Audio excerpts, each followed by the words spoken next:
का जड़ कर्म चेतन बंधकारु कर्म के अवसान का कह कर स्वरूप यथार्थ जग का जो किया उपकार है उसके लिए जिन वाणी माँ को वंदना शत बार है वंदना शत बार है वंदना शत बार है।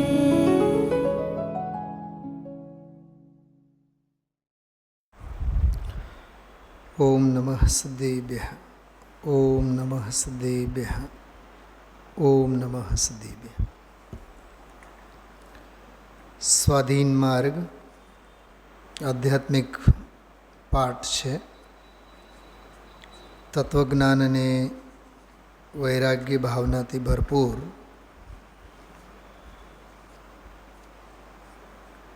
सामायिकना काल में जे प्रकारे तत्वનું चिंतन આપણને આત્માર્થી જીવોને કરવું જરૂરી છે તે જ પ્રકારનું વસ્તુ સ્વભાવનું ચિંતન આ પાઠમાં છે. આપણે એમ પણ કહી શકીએ 12 ભાવના હોય 12 ભાવના 12 ભાવનામાં ભલે ને ભાવનાઓ જુદી જુદી છે, અનિત્ય ભાવના, શરણ ભાવના, પણ એમાં 12 ભાવનાઓમાં ચિંતન તો વસ્તુ સ્વરૂપનું હોય છે. કિરીટભાઈ, નામ ભલે ને અનિત્ય ભાવના રખેલ હોય પણ એમાં સંસાર, શરીર અને ભોગોની અનિત્યતા અને સ્વભાવની નિત્યતા ખ્યાલમાં આવ્યું. નિત્ય સ્વભાવનું નિત્ય સ્મરણ અને અનિત્ય સ્વભાવનું જ્ઞાન, અનિત્યની અનિત્યતા ધ્યાનમાં લઈ ત્યાંથી પાછું વળી નિત્ય સ્વભાવમાં લીન થવું એ અનિત્ય ભાવના છે. અશરણ ભાવના છે. સમજો, જગતમાં જે સંયોગો પાછળ આપણે સૌ આનાથી મને સાથા વળશે, આનાથી મને સુખ મળશે, હું સુખી થઈશ, ગમે તે રૂપે આજીવિકા, નોકરી, ધંધો, સ્ત્રી, પુત્ર, પરિવાર, ભણી ગણીને મોટા થઈએ, એક ઉંમરમાં એ લક્ષ્ય હોય. પછી ભણી ગણીને મોટા થયા બાદ એમ થાય કે ભાઈ હવે પરણી જઈએ ને ઘર વસે તો સારું થાય. હવે લગ્ને થયા સમજો, પછી સંતાન સુખ માટે જીવ ફાંફા મારે. સંતાન થયા બાદ પછી સંતાનને ઉછેરવા પાછળ કિરીટભાઈ કેટલા સંકલ્પ વિકલ્પો, તબક્કે તબક્કામાં અનંતા વિકલ્પો. બધા જ વિકલ્પો અનંતા એમ નથી કહેતો હું, તબક્કે તબક્કે, ડગલે ને પગલે. દુકાન નથી તો દુકાન માંડવાના વિકલ્પો, દુકાન ઊભી થઈ તો દુકાન હવે ચલાવવાના, સાચવવાના એ વિકલ્પો. સામાયિક પાઠમાં એક પરાધીન સપને હો સુખ નાહી એક રૂઢિપ્રયોગ છે ગુજરાત હિન્દીમાં. પારકા સપનાએ ક્યાંય સુખ નથી, સાથા નથી. पराधीन सपने हो सुख नाही, अपनी निधि तो अपने में है, बाह्य वस्तु में व्यर्थ प्रयास. सामायिक पाठ में है. अने मने तो कम से कम 12-15 कलाक में जे जागृत अवस्था होय आपणी एमां सैकड़ों वखत ये बात विचारवामां आवती हशे, बुद्धि अबुद्धिपूर्वक. कोईना भरोसे आपणे शुं थवानुं छे, भलू के बुरू. आपणुं जवा दो, કોઈને ભરોસે કોઈનું શું થવા લાયક છે? ભલું કે બુરું બધું સ્વાધીન સ્વતંત્ર જ પરિણમન છે ને. અને એક બહુ સરસ વાત કરું, મૂળ મરમની વાત. બધું સ્વાધીન પરિણમન છે, એવી સહજ સ્વીકૃતિનું નામ જ સ્વાધીનતા છે. સ્વાધીન પરિણમનનો અસ્વીકાર જ પરાધીનતા છે. મને તો એવો ભાસ થાય છે. સ્વાધીન પરિણમન, જો પરિણમન તો બધું સ્વાધીન છે. ચલો, સર્વજ્ઞ ભગવાન પ્રત્યે આપણને શ્રદ્ધા છે, કુંદકુંદ આચાર્ય દેવની વાણી પ્રત્યે શ્રદ્ધા છે, પૂજ ગુરુદેવશ્રી પ્રત્યે એમની વાણી પ્રત્યે શ્રદ્ધા છે, જ્ઞાનીઓના વચનો પ્રત્યે શ્રદ્ધા છે. પણ એ સ્વાધીન પરિણમનનો સહજ સ્વીકાર, એનું નામ સાચી સ્વાધીનતા છે. અને એ સ્વીકૃતિ ન હોવી, એવો સ્વીકાર નહીં હોવો, એ જ આપણી ખરેખરની પરાધીનતા છે.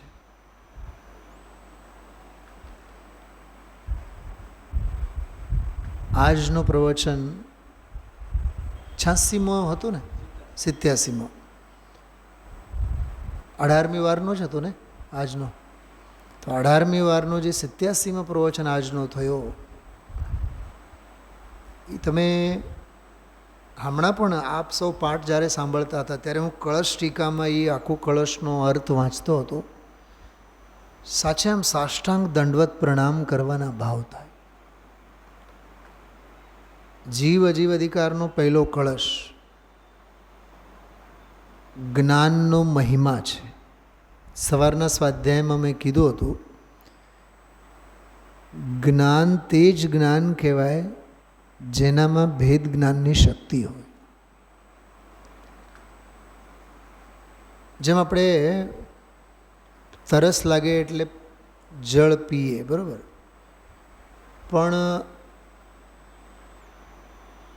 ઓલી નાલીઓમાં પણ વહેતું પાણી હોય, પણ કોઈ દિવસ કોઈ માણસ એમાંથી પાણી ભરીને પીવે નહીં. નદીઓમાં પણ પાણી ભરી ભરીને વહેતી હોય. હા, આજી ડેમ જોવા ગયા તો પાણી તો બહુ ભરેલું છે, તો તરસ તો બહુ લાગી હોય. અને ઘરે આવ્યા, બહુ તરસ લાગી હતી ડેમ ઉપર, કે ડેમમાં તો ભરેલું હતું પાણી. પણ જૈન છો ને,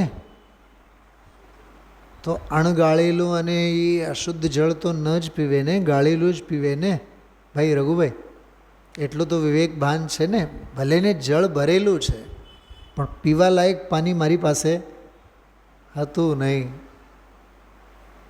પાણીમાં જળમાં કેટલો ફેર ને સમજાણું?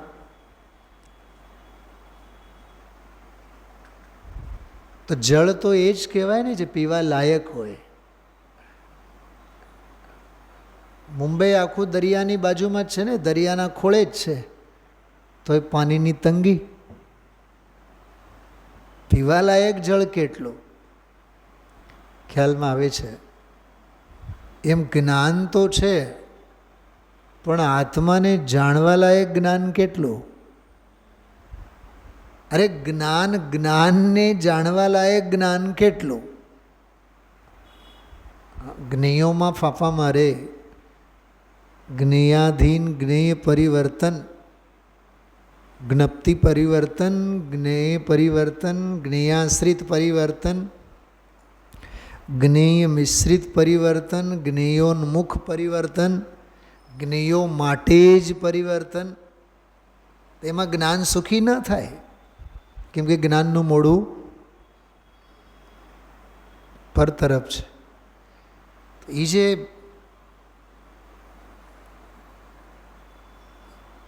હું આજે આખો દિવસ બહુ કામમાં વ્યસ્ત હતો, જરાય પ્રવાસમાં જ હતો એમ સમજો ને. જો આખો દિવસ 10 વાગ્યા પછી, એટલે તો 10 વાગે પૂરું કર્યું આજે. પણ મારા ચિત્તમાં હું તમને સાચું કહું, આ કળશ અને આ કળશમાં જે જ્ઞાનનો મહિમા, કિરીટભાઈ એટલું મન પ્રસન્ન રહ્યું છે આખો દિવસ આજે. શરીરે શ્રમમાં પણ ચિત્ત એકદમ શાંત. અને એમાંય જે 5 મિનિટમાં મેં હમણાં જે કળશ ટીકાનું વાંચ્યું કે ઓલા મૂળ શ્લોકમાં જે ગુરુદેવશ્રી વાંચી ગયા, જે સમયસારમાં જે લખેલું છે એનો અર્થ, અન્વયાર્થ અને અર્થ ભાવાર્થ, એમાં તો જ્ઞાનનો મહિમા છે. કળશ ટીકામાં જ્ઞાનનો મહિમા ન કીધો. કળશમાં જ્ઞાન એટલે જીવ દ્રવ્ય. એ જીવ દ્રવ્ય કેવો પ્રગટ થયો એના મૂળ શ્લોકમાં 7-8 વિશેષણો છે. કળશ ટીકાકારે એટલી સ્ટાઇલથી એને સમજાવ્યા. શું થયું થકું, કેવું થયું થકું, કેવું થયું થકું, કેવું થયું થકું, એમ કરીને 7-8 વિશેષણો મૂળ શ્લોકમાં જ છે. એ તો આચાર્ય અમૃતચંદ્ર દેવના, પણ એની જે શું કહેવાય ગળી જે બેસાડી છે ને, અમૃતચંદ્રાચાર્ય દેવની જે પીરસવાની પદ્ધતિ છે, પ્રસ્તુતિકરણ જે છે, એ એટલી સ્ટાઇલિશ છે. સમજાય છે? જેમ કે આજકાલ આપણે યુટ્યુબ ઉપર ગરમ કપડાં આપણને કેમ ફોલ્ડ કરીને રાખી મુકાય એ આપણને ખબર નથી પડતી. આડું અવળું ગમે તેમ આપણે ઘડી કરીએ. સમજો કે જીન્સ પેન્ટ હોય તો જીન્સ પેન્ટને પણ કેવી રીતે ગડી કરાય એના અંગેના પણ બધા યુટ્યુબ ઉપર શોર્ટ વિડીયોઝ આવતા હોય. જરા જોયા છો રાજુભાઈ? હા, એટલે આમ આપણને એમ શોર્ટ વિડીયોઝ આ મસ્તે તમે ક્યારેક કોઈક વાર જો તો આવું નોલેજેબલવાળી વાત ઘણી બધી આવે. એમાં પછી આ બહેનોને ઓહો હો એમ થઈ જાય. એમ ટી શર્ટ્સ, તમે હરકી રીતે ટી શર્ટ્સનું ગળી આપણને કરતા નહીં ભાવે, પણ ઓલા એવા સ્ટાઇલમાં બતાવે, જરીક ઓલું આમ ટાંગ ખેંચો, ઓલું આમ ખેંચો, એવો વ્યવસ્થિત આમ બિલકુલ. પછી એને ઘા કરો તોય વેરવિખેર નહીં થાય. શું કામ? આ દાખલો મેં આપ્યો કે આ કળશમાં એકે શબ્દ એવો નથી કે જે સંપૂર્ણ અર્થને સમજાવવા માટે નકામો હોય એવો. એટલું વ્યવસ્થિત. અમૃતચંદ્રાચાર્ય દેવ તો ધન્ય જ છે. 1000 વર્ષ પહેલાંના, 400 વર્ષ પહેલાં થયેલા પાંડે રાજમલજીએ એની જે ગળી બેસાડી છે ને એ શબ્દોની અને વાક્યોની, આવતીકાલ સવારે એ સ્વાધ્યાય આખું લઈશું આપણે કળશ ઉપર. કેમ કે આ 39 થી 44 નંબરની ગાથાઓ જે હવે ચાલુ થઈ છે આજે, એ ચાલશે હજી. કેમ કે એમાં 8 માન્યતાઓનું ખંડન છે. 8 માન્યતાઓ એવી કે 8 મગજ એવા કે જે આને જીવ કહે, આને જીવ કહે, આને જીવ કહે, આને જીવ કહે. સમજાય છે? 8 કર્મોના સમૂહને જીવ કહે, અધ્યવસાનને જીવ કહે, કશાય ભાવોને જીવ કહે. એવી બધી 8 માન્યતાઓ છે. એ બહુ સરસ રીતે આપણે સવારના સ્વાધ્યાયમાં એ કળશનો આખો ભાવ ખોલશું આપણે. પણ આ કળશમાં મૂળ વાત એટલી છે કે એવું જે જ્ઞાન એટલે જીવદ્રવ્ય એ વિલસતો, વિકસતો, સ્ફુરાયમાન થાય છે. એટલે આપણે એમ કહીએ કે ચોખ્ખે ચોખ્ખું થઈને બહાર આવે છે. કેમ કે હવે એ અજીવ અધિકાર, હવે અજીવ અધિકારની વાત આવે તો સામે તો બધું અજીવની દુનિયા છે, પણ એ ભેદ જ્ઞાનમાં તરબોળ થઈને વિકસેલું જે જ્ઞાન છે એ અજીવની દુનિયામાંથી પસાર થતી વખતે એ ક્યાંય કોઈને અડકવાનો નથી, કોઈથી ઘસવાનો નથી, કે કોઈ પણ અજીવની ગુણસ્થાન, માર્ગના સ્થાન, આની તેની કોઈની પણ છાંટ એના ઉપર કદી પણ પડવાની નથી. એવો ચોખ્ખું નીકળેલું જ્ઞાન અથવા ચોખ્ખે ચોખ્ખું એમાંથી પ્રગટ થયેલો જીવ દ્રવ્ય, એને વંદન કર્યા છે, એનું સ્મરણ કર્યા છે. વંદન નહીં, એનું સ્મરણ કર્યા છે. તો એવા ભેદ જ્ઞાન જેના ગર્ભમાં ઉછરે છે, ભેદ જ્ઞાન જેના ગર્ભમાં ઉછરે છે, એવું જે જ્ઞાન છે, એવા જ્ઞાનનું સ્મરણ, એનું નામ જ્ઞાનની વંદના. એનું નામ જ્ઞાનને વંદન કર્યું કહેવાય. અહીંયા એ પ્રકરણ છે કિરીટભાઈ, સ્વાધીન, કે વસ્તુ સ્વરૂપ સ્વાધીન છે. એ સ્વાધીનતાને સહજ ભાવે સ્વીકારો. એ સ્વીકારનું નામ જ ખરેખર સ્વાધીન માર્ગ છે. સ્વાધીન માર્ગ પુસ્તકોમાં નથી, સ્વાધીન માર્ગ વસ્તુમાં નથી, સ્વાધીન માર્ગની વ્યાખ્યાઓ શાસ્ત્રમાં છે, પણ એનો મર્મ, એનો હાર્દ તો સમજનાર, અપનાવનાર, અનુભવ કરનારના હૃદયમાં હોય છે. સમજાણો શું કીધું ભાઈ રાજુભાઈ? શાસ્ત્રોમાં માર્ગ છે, પણ માર્ગનો મર્મ જ્ઞાનીઓના, તો જ્ઞાનીઓ એટલે કે સમ્યક દૃષ્ટિ જ્ઞાની એમ જ નહીં લેવું. જે પણ તત્વને સમજે છે, જે પણ તત્વને અનુભવે છે, તે સૌને માટે છે. હું ક્યાંથી બોલું છું ખબર કિરીટભાઈ? આજના કળશમાં એક શબ્દ આવ્યો હતો, પાર્ષદ.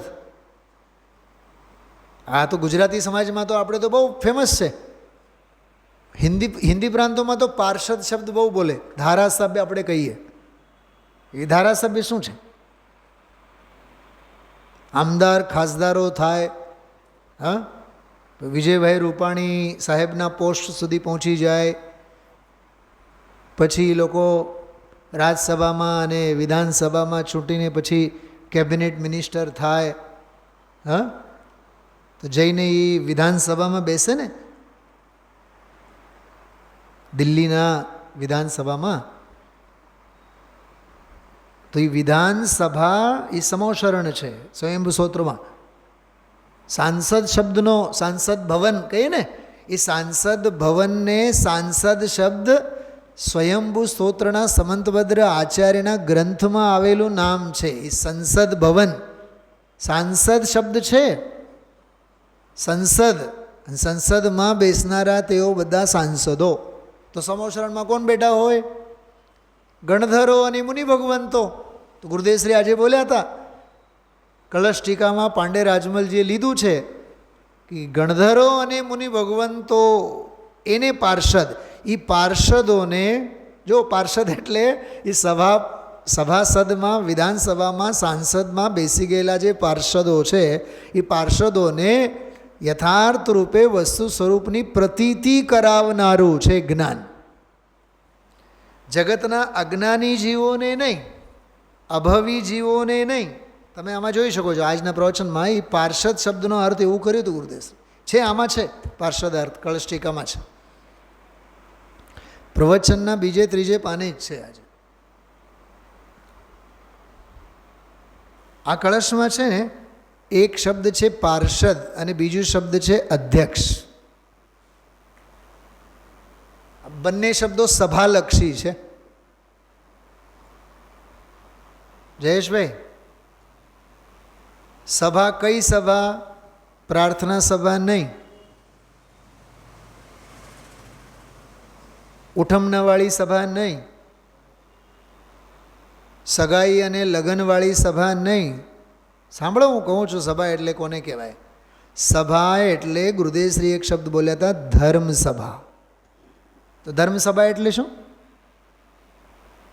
આપણે છે મંદિરના સંકુલનમાં ક્યાંક છે ધર્મસભા? હા છે ને. ક્યાં? સમોશરણ. તો સમોશરણમાં કોણ હોય? તીર્થંકર. અધ્યક્ષ કોણ હોય ત્યાં? તીર્થંકર. તો આ શ્લોકમાં જ્ઞાનને તીર્થંકર સાથે સરખાવ્યા છે. શું કીધું? આ શ્લોકમાં ડાયરેક્ટલી ઇનડાયરેક્ટલી જ્ઞાનને કોની હરોળમાં બેસાડ્યા છે? તીર્થંકર ભગવાન સાથે, તીર્થંકરની બાજુમાં બેસાડ્યા છે. અને તીર્થંકર પોતે એ સર્વજ્ઞત્વ ના ધારી છે ને, તો અહીંયા જ્ઞાન એટલે ઓલું સર્વજ્ઞત્વ શક્તિ. તો જ્ઞાનનું વર્ણન એટલે જ્ઞ શક્તિ, સર્વજ્ઞત્વ શક્તિ. અરહંત અને શાંતિનાથ અને કુંતુનાથ અને તીર્થંકર એ તો બહુ ગૌણ બાબત છે. આ સવારે સ્વાધ્યાયમાં મેં કીધું હતું ને, શું પ્રથમાનિયોગનો કંઈક દાખલો આપ્યો હતો. હા, પદ્મ પુરાણની વાત કરી હતી કે રામચંદ્રજી આવા અને સીતા આવા એમ કીધું હતું ને. કે પદ્મ પુરાણમાં રામને નથી ભણતા આપણે. આવી દિવ્ય સૂઝ અને સમજણ, એ જે જ્ઞાન છે, એ જ્ઞાનનું બંધારણ સમજવું, એનું નામ પદ્મ પુરાણને સમજ. રામાયણમાં રામને જોવા નથી જતા આપણે, સીતાને જોવા નથી જતા, રાવણ અને રામની લડાઈને જોવા નથી જતા. રામ રાવણની લડાઈના બહાને દ્વેષનું ફળ કેટલું આકરું હોય તે સમજવા. રાવણ વડે સીતાની હેરાનગતિ જોવાનું જે દ્રશ્ય હોય છે, એ દ્રશ્ય એમ બતાવે છે જ્યારે તીવ્ર પાપનો ઉદય હોય છે ત્યારે ગમે તેટલો જીવ પવિત્ર હોય તોય તેની હેરાનગતિ કેવી થાય એ કરુણતા સમજવા માટે. શું કીધું આ? તમને હમણાં 1 સેકન્ડમાં 2-5 સેકન્ડમાં તમને હું 10-20 પ્રસંગો બોલીને બતાવું. હા, સ્ટેજ ઉપર સીતા અશોક વાટિકામાં છે, સમજો અશોક વાટિકામાં છે, અને રામ આ કિનારે કન્યાકુમારીની બાજુમાં, એ હેરાનગતિ. તો પત્ની વિના પતિની હેરાનગતિ, જે પથ્થરોને પૂછે, પહાડોને પૂછે, ઝાકળના ટીપાને એમ કહે, ઘાસ ઉપરથી નીચે સરી પડતા, હે ઘાસના દર્ભ, દર્ભ કહેવાય, દર્ભ. દર્ભ એટલે ઓલો અણીદાર ઘાસ હોય ને, દર્ભ એટલે હે ઘાસ, તમે રોમાં, તમે આંસુ સારોમાં, તમારી માતા સીતાને હું ગમે તેમ કરીને શોધી લાવીશ.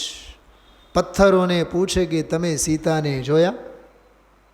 બોલો, એક દૃશ્યમાં રામની પીડા આવી અને એના વાઇબ્રેશન્સ, એના દુઃખના વાઇબ્રેશન્સ, જેમ કે આજકાલ ટીવીની દુનિયામાં ઓચિંતાનો યાદ આવી જાય અને ઓચિંતાનું કેમ આમ દુઃખ થઈ જાય અને વાસણો નીચે પડી જાય અને ફલાનું થાય અને ઢીકણું થાય. કિરીટભાઈ પછી દૂર બેઠા બેઠા બોલે, જો ઓલાને ખબર પડી ગઈ, જો ઓચિંતાની એની આંખ ખુલી ગઈ, રાત્રે 2 વાગ્યા તોય. એવું બધું થાય ને પિક્ચરોમાં, શું કહેવાય, સિરિયલોમાં. હા, એમ એક જ સ્ટેજ ઉપર રામના હાલત અંગેનું દ્રશ્ય ચાલતું હોય અને એનું ઇફેક્ટ ઓલા સીતા ઉપર પડતું દેખાતું હોય. તેમાં રામ અને સીતા ગૌણ છે. અસાતાનો ઉદય જ્યારે આવે છે ત્યારે રામ જેવા રામને, સીતા જેવા સીતાને કેવા દુઃખો વેઠવા પડે તે સ્વરૂપને સમજાવવા માટેનો એ રામાયણનો દ્રશ્ય છે. એ કર્ણાન યોગ શીખવાડે છે આપણને. એમાંનો એ કર્ણાન યોગ છે.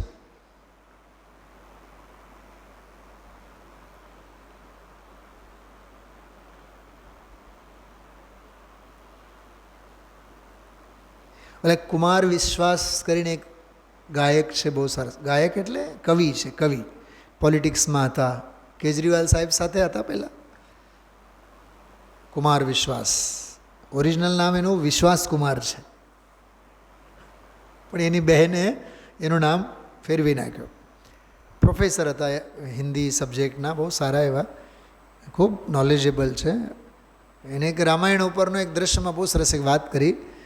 રામનો રાજ્યાભિષેક થાય છે પાછા આવીને, તો બધા લિસ્ટ બનાવે ને કે ભાઈ કોને કોને ગેસ્ટ તરીકે બોલાવ્યા, કોને કોને ગેસ્ટ તરીકે બોલાવ્યા, કોને બોલાવવાનું બાકી છે. તો રામચંદ્રજીને છેલ્લે ખબર પડી. હવે ત્યારે તો રાજા તો ઓલા છે ને, ભરત. તો ભરત છે, તો ભરતે રામને પૂછ્યું કે મોટા ભાઈ, બધાય ગેસ્ટ આવી ગયા, તમારા ઓળખીતા પાળખીતા કોઈ જંગલમાં વનવાસમાં બાકી તો રહ્યા નહીં ને? તો યાદ કરીને રામચંદ્રજીને ઓચિંતાને રાત્રે યાદ આવી જાય છે. પછી એને તરત જ ભરતને ફોન કરે છે, ભાઈ મારો એક મહેમાન બાકી છે, એને બોલાવવાનું રહી ગયું છે. કોણ છે એ તમારો ખાસ મહેમાન? કે અમે સીતાની પીડામાં જ્યારે ગોદાવરી નદી પાર કરવા જતા અમારી પાસે કોઈ પૈસા હતા નહીં, અને અમને નાવમાં અમારા ચરણ ધોઈ માન સન્માનપૂર્વક નાવમાં બેસાડીને નદી પાર કરાવેલા એવા જે કેવટ છે, એ કેવટને હજી આપણે ઇન્વિટેશન આપવાનું બાકી છે. તો ભરતે પૂછ્યું કે એ કેવી રીતે તમારો મહેમાન થયો? કે સાંભળો, સાંભળજો એમની ભાષામાં. અમે જ્યારે નદી પાર કરવા ગયા તો કેવટે કીધું, પ્રભુ તમારા ચરણ ધોયા વિના તમને હું નાવમાં તો નહીં જ બેસવા દઉં, કેમ કે તમારા ચરણ રજથી પથ્થરમાંથી પણ અહિલ્યા બની શકે. તો મારી નાવ એ જડ લાકડું છે, એ જો સ્ત્રી બની જાય તો પછી મારી આજીવિકાનો શું થાય? એ તો બહાનો હતો, છલ હતો. રામચંદ્રજીના ચરણ સ્પર્શ કરવા માગતા હતા. એમણે એવી રીતે યુક્તિ કરી અને પછી વિશ્વામિત્રે કીધું કે ગંગા નદીના જળ વડે. રાજુભાઈ તમને વિચાર આવતા હશે ને કે પંડિતજીને આ બધું કેવી રીતે ખબર હશે? અમે બધું જયપુરમાં ભણેલા છીએ. આ બધું રામાયણ આખું મોટું 2000 પાનાનું રામાયણ, આવા સેંકડો પ્રસંગો મોડે છે. એ તો આપણો વિષય નથી એટલે કહેતા નથી. તો અમે એમને પૂછ્યું કે ભાઈ નાવમાં તો બેઠા પણ એના પૈસા? નહીં સાહેબ, નાવમાં બેસવાની કોઈ કિંમત નહીં. હા, પણ અમે કિંમત વસૂલ કરશું, કરવું હોય જ્યારે. અમે તમને નાવમાં બેસાડીને નદી પાર કરીએ, અમારે જ્યારે ભવસાગર પાર કરવાનું હશે ત્યારે તમારી અમે માળા ફેરવશું. એટલે કહેવાનો અર્થ એવું છે કે આ બધા રામાયણમાંના દ્રશ્યો સંવેદના, જ્ઞાન, વિનય, વિવેક, આચરણ, વિશ્વાસ, ગુસ્સો, ક્રોધ, સ્નેહ, લાગણી, દાંપત્ય પ્રેમ, માતા પિતા પ્રત્યેનો પ્રેમ, શ્રાપ, આશાતાનો તીવ્ર ઉદય, ફળ, અરે લવ કુશ બાળકો સાથેનો વિયોગ, પત્ની પ્રત્યેનો વિયોગ. તમે આપણા બોધિ સમાધિ નિધાન ગ્રંથમાં વાંચો, એમાં સીતાને લવ કુશનો વિયોગ કેમ થયો? રામ જેવા રામને તદ્ભવ મોક્ષ. સાચી વાત કરું તમને, મને તો રામનું કેરેક્ટર એટલું ગમે છે કિરીટભાઈ, મને તો એટલું ગમે છે. અને ખબર નહીં, એ પદ્મ પુરાણનો રામનો કેરેક્ટર એવું લાગે કે આપણી સાથે ઘણું બધું સામ્ય છે. એની સાથે ઘણા બધા એના બેક્ટેરિયાઓ આપણામાં છે. સીતાનો વિયોગ, હા, વર્ષો સુધી. અહીંયા રામ સીતાના વિયોગ તો સમજ્યા કે નહીં? ઘણા મહિનાઓ સુધી. એટલે આ બધી સ્થિતિ છે. અને એ ઉદયને તમે જુઓ તો મહાપુરુષોના જીવન સાથે આપણું ઘણું બધું જીવન બંધ બેસતું લાગે. તો ત્યારે આપણને ખ્યાલ આવે કે આવા ઉદયની વિચિત્રતામાં એવા જ્ઞાનીઓએ શું કર્યું જેથી તેઓ સમતામાં રહી શક્યા. જો હું આવું કરીશ તો હું પણ મારી સમતામાં રહી શકે. સીધો અર્થ નીકળે કે નહીં? તો એ જીવોએ જ્યારે પરાધીન ન થયા, શું કીધું? પરાધીન ન થયા, એ સ્વાધીનતાના શંખનાદ વગાડતા રહ્યા, સ્વરૂપમાં રહ્યા. એવી સ્વાધીનતા હું કેળવું, એના માટેનું એવું જ્ઞાન જો મારી પાસેનું કેળવાયેલું હોય. હું તો એમ કહું છું, અણકેળવાયેલું જ્ઞાન જ્ઞાન છે, પણ કેળવાયેલું જ્ઞાન ભેદ જ્ઞાન છે. બનાવી શકો? બાઈ ગમે તેટલી હોશિયાર હોય, ડબ્બામાંથી સીધા લોટ કાઢીને રોટલી બનાવે? બનાવી બતાવે? બોલો રાજુભાઈ. ઘેઉના બોરીને બોરી ભરેલા છે, ગમે તેટલી બાઈ હોશિયાર હોય, રોટલી તો ઘઉંમાંથી જ બને ને, બનાવી બતાવે? નહીં સાહેબ, એ તો લોટમાંથી જ બને. હા, લોટમાંથી, હાલો લોટનો ડબ્બો રાખો, ધરો, બનાવો હવે રોટલી. નહીં બને. કેમ નહીં બને? કેમ કે હજી રોટલીને એક પરિસ્થિતિમાંથી પસાર થવું પડશે. એ કેળવાયેલો લોટ હશે તો જ એમાંથી સરસ મજાની રોટલી બને.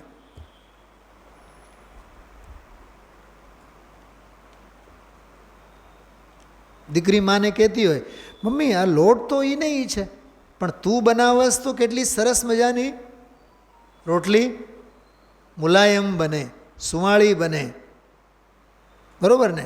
અને હું બનાવું તો સાવ કડક કડક રોટલી થાય. બેટા એમાં જરીક અધ્યાત્મની ઘી રેડવું પડે. અચ્છા, તું જે લોટ કેળવતી વખતે પાણી કેવું લીધું હતો? સીધા માટલામાંથી. માટલામાંથી સીધો ન લેવાય, એ ઠંડુ હોય. એને થોડુંક જીન મંદિરે આવીને પ્રક્ષાલ પૂજા કરીને દર્શન કરીને સ્વાધ્યાય કરીને નવસેકું કરવું પડે. શું સમજ્યા? એ જ્ઞાન જે પડેલું છે ને, જે થડે બેસીને, એ તો ઠંડુ છે. એને તો થોડુંક સ્વાધ્યાય અધ્યયન ચિંતન મનન કરીને એને થોડુંક નવસેકું કરવું પડે. તો લોટમાં નવસેકું પાણી હોય. મારા મમ્મી તો મને એવું શીખવાડતા, ચોથા પાંચમા ધોરણમાં એવું શીખવાડતા કે આંગળી નાખો, તમારી આંગળી દાઝવા માંડે ને તો સમજી લેવાનું પછી આપણે પાણી. ચોથા પાંચમા ધોરણમાં મારી મા મને રોટલી કેમ બનાવવા એ શીખવાડતા, ચોથા ધોરણમાં. કિરીટભાઈ, એવી રીતે ગરમ પાણી કરો. પછી હવે ત્યારે તો બુદ્ધિ નહોતી, પણ પછી એમ થતું કે આંગળી દાઝે તો કે આંગળી દાઝવા માટે આંગળી નાખવાની કે નહીં, એ જળ ગરમ થયું છે કે નહીં જોવા માટે. તો કોઈ પણ એક વસ્તુની ક્રિયા પ્રક્રિયા હોય છે ને. સમજાણું શું કીધું? કેળવાયેલું જ્ઞાન ભેદ જ્ઞાન છે. આ યાદ રાખજો, કેળવની બહુ જરૂર છે. તો આ સ્વાધીન માર્ગમાં જે આત્માર્થી જીવનું જે ચિંતન છે, હું તો આ કળશ સાથે એને બંધ બેસાડું છું. આમાં જીવ અને અજીવ વચ્ચે કેળવાયેલું જે ભેદ જ્ઞાન છે, કેળવાયેલી જે દ્રષ્ટિવાળું જ્ઞાન છે, એવું લખેલું છે. જીવા જીવ વિવેક પુષ્કલ દ્રશા. તો દ્રશી એટલે દ્રષ્ટિ, પુષ્કળ એટલે બહોળી દ્રષ્ટિ. વિવેકને લીધે, વિવેક એટલે ભેદ જ્ઞાનને લીધે. કોની વચ્ચે? જીવ અને અજીવ, સ્વ અને પર વચ્ચે સારો એવો ભેદ જ્ઞાન કેળવાયેલો છે. સારી એવી દ્રષ્ટિ કેળવાયેલી છે. એવું જે જીવ છે, જો આમાં લખ્યું છે જ્ઞાન અર્થાત જીવ દ્રવ્ય, જેવું છે તેવું પ્રગટ થાય છે. જ્ઞાનમ વિલસતી મનોલાદયત. મેં મનનો અર્થ પણ સવારે કીધું હતું સ્વાધ્યાયમાં. અંતઃકરણ ઇન્દ્રિય. તો અંતઃકરણ ઇન્દ્રિય એટલે અંતઃકરણ એટલે આત્મા. તો આત્માને પ્રસન્ન કરતો થકો એ જ્ઞાન ઉદિત થાય છે, અથવા એ આત્મા જ પોતે એવો પ્રગટ થાય છે. આત્મ સ્વભાવમ પરભાવ ભિન્નમ મા પૂર્ણમાદ્યંત વિમોક્તમેકમ વિલીન સંકલ્પ વિકલ્પ જાલમ પ્રકાશયન શુદ્ધ નયોભ્યુદયતી. શુદ્ધ નયનો ઉદય થાય છે. એમાં જે આવ્યું આત્મ સ્વભાવમ, કેવો પરભાવ ભિન્નમ, એ પરને ભિન્ન પાડતો થકો, એ ભેદ જ્ઞાનવાળી પ્રક્રિયામાંથી પસાર થયેલું જે જ્ઞાન છે એને આ જીવ અજીવ અધિકારના મંગલાચરણમાં લીધું છે. એ કેળવાયેલું જ્ઞાન છે. કાટ ખાધેલું લોહી નથી, લોખંડ નથી. કાટ ખાધેલું નથી, સમજાય છે? જંગ ખાધેલું એ લોખંડ નથી એમ. હા, એવી અદ્ભુત વાત આ સ્વાધીન માર્ગમાં છે. એટલે આ તે કઈ ધનની ઘડીએ આપણે પરમ દિવસે શરૂ કર્યું હોય, પણ બહુ અલૌકિક પાઠ કે સ્વાધીન માર્ગ એટલે એ વ્યાખ્યાઓની વાત નથી, એ વર્ણન નથી રાજુભાઈ, એ આખી પ્રયોગશાળા છે.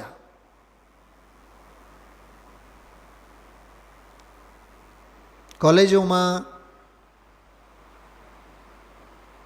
મેડિકલ કોલેજોમાં વગેરે લેક્ચરના ક્લાસરૂમ્સ જુદા અને લેબ જુદા.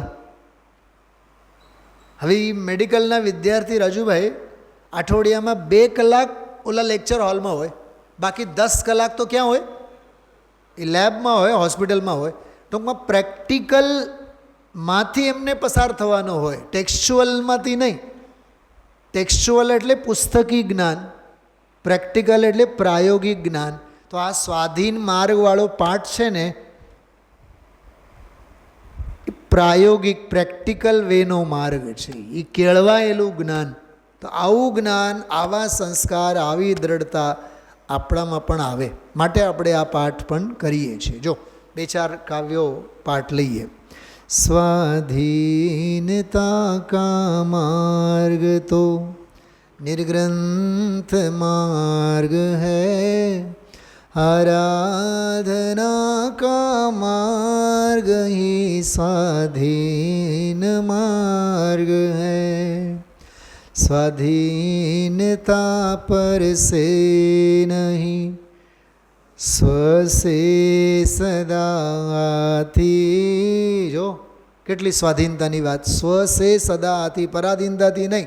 स्वाधीनता पर से नहीं अनास्ति स्व से सदाति अस्ति निज में ही तृप्त परिणति स्वाधीन हो जात. जो परिणति जे સ્વમાં તૃપ્ત છે, બહાર ફાંફા એને જ મારવાનું હોય જેને પોતાનામાં તૃપ્તિ ન થતી હોય. શાસ્ત્રોમાં એવું આવે છે, આપણા જનાગમમાં શાસ્ત્રોમાં, બહારમાં દાંત કોણ કાઢે? અંદરમાં જે રડતો હોય. ખ્યાલમાં આવે છે? હા. ઘરથી બહાર કોણ ભાગે? જેને ઘરમાં સંતોષ, તૃપ્તિ, સાતા ન વળતી હોય. એવું છે, શાસ્ત્રોમાં લખેલું છે. જ્ઞેયોમાં કોણ દોડે? જેને જ્ઞાનમાં તૃપ્તિ ન થતી હોય. નિજ મેં હી તૃપ્ત પરિણતિ સ્વાધીન હો જાતી. संतुष्ट है निज में अहो स्वाधीन है वही. इच्छाओं के वशवर्ती भोगाधीन है वही. जो भोगों का है दास वह सब जग का दास है. જો આ ગજબની વાત ગુરુદેવશ્રીની ભાષામાં કહું ને, જેને પરમાણુ પ્રત્યે પણ પ્રેમ છે એને સમગ્ર લોક પ્રત્યે પ્રેમ છે.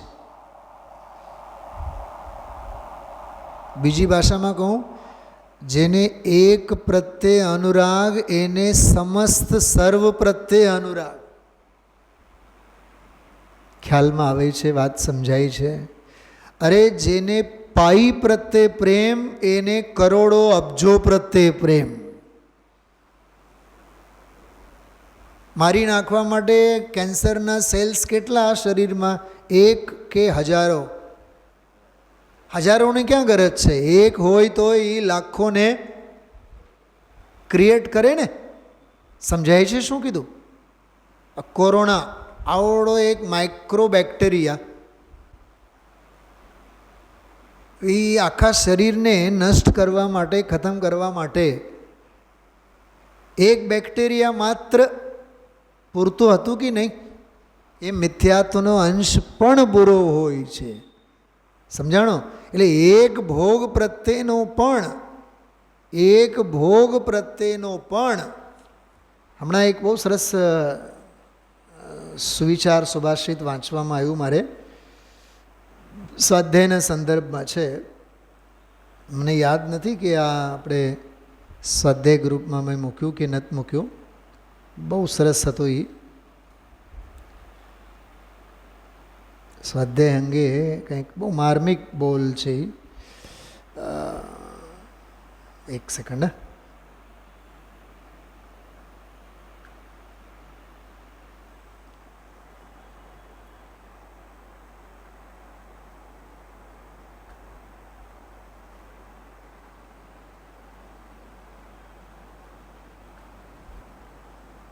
जो स्वाध्याय करते हुए भी पर लक्ष्य न छूटे तो स्वाध्याय निरर्थक ही समझो.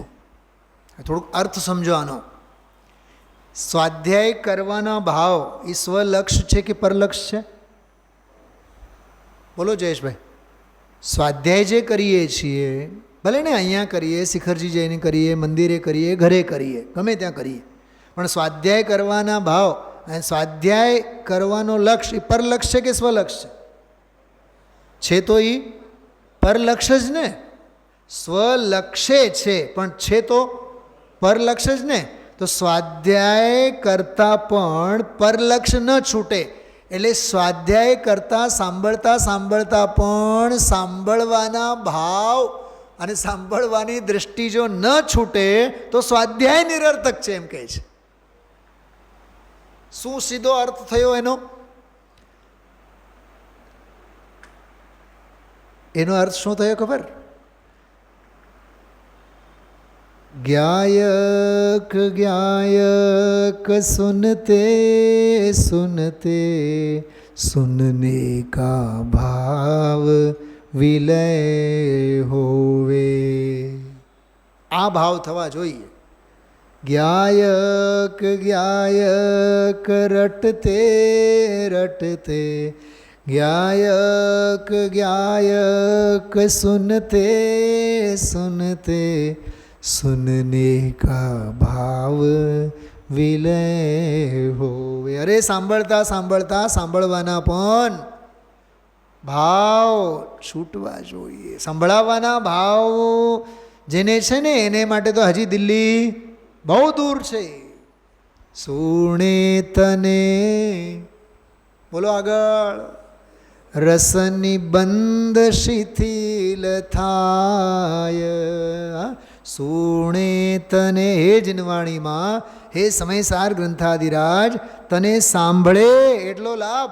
સુણે એટલે સુણતા જ, સાંભળતા જ રસની બંધ શિથિલ થાય. બીજો રસ બધો ઉડી જાય.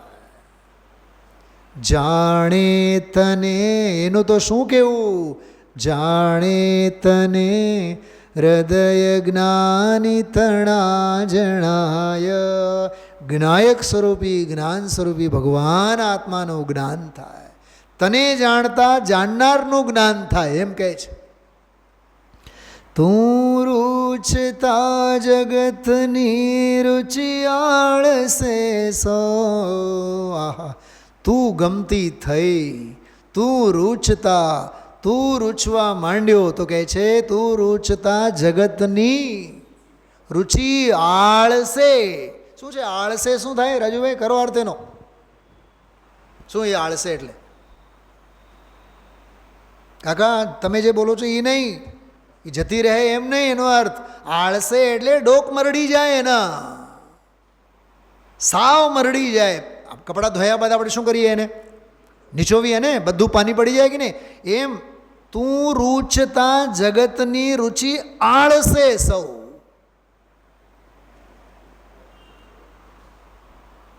સુકાઈ જાય બધું, છૂટી જાય બધું એમ કહે છે.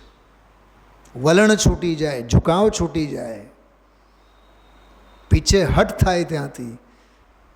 સુણે એવો, જાણે એવો, રૂચતા એવો, રીઝતા તો કેવું જ શું? તું રીઝતા સકળ જ્ઞાયક દેવ રીજ. તો આ કળશ અને આ પાઠ કિરીટભાઈ જાણવાના તબક્કામાંથી છે. જાણવાના તબક્કા. તો જાણવાના તબક્કામાં આવો લાભ. બીજો તબક્કો છે. સુણતા તો થઈ ગયા, જાણતા થઈ ગયા, તો આવો લાભ. તો રૂચતા અને રીઝતા થાય તો પછી લાભ જ લાભ. પણ એ બધું આ પ્રક્રિયામાંથી થાય. નિજ મેં હી તૃપ્ત પરિણતિ સ્વાધીન હો જાતી. સ્વાધીન હો જાતી એટલે બહુ અદ્ભુત વાત છે. સ્વાધીન હો જાતી એટલે સ્વની જ્ઞાનની ગુફામાં આવીને વિરાજમાન થાય. इच्छाओं के वशवर्ती भोगाधीन है वही जो भोगों का है दास वह सब जग का दास है. जो भोगों से उदास प्रभुता उसके पास. બોલો, ભોગોથી જે ઉદાસ એની પાસે પ્રભુતા છે. भोगों से सुख की कल्पना संसार मार्ग है.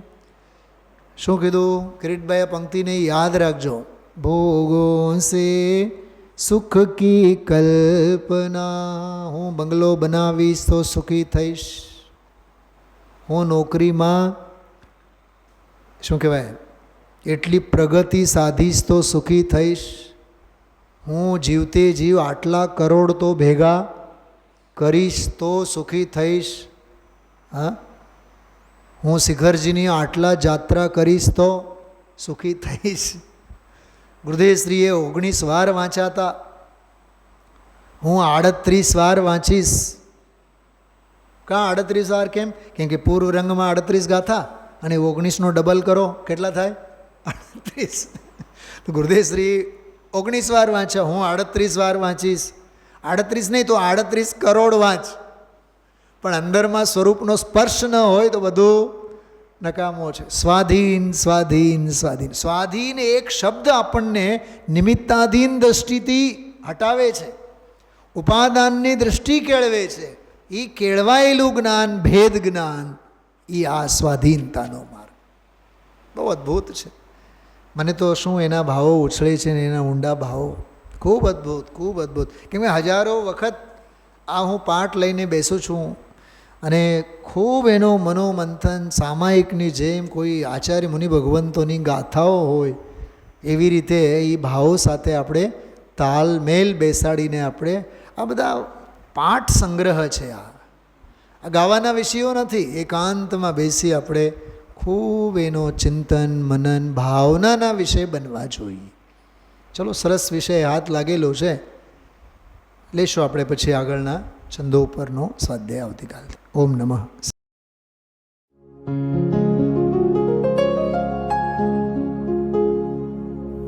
निज निधि निज में बताए यह अनंत उपकार है उसके लिए जिन वाणी माँ को वंदना शत बार है, वंदना शत बार है, वंदना शत बार है.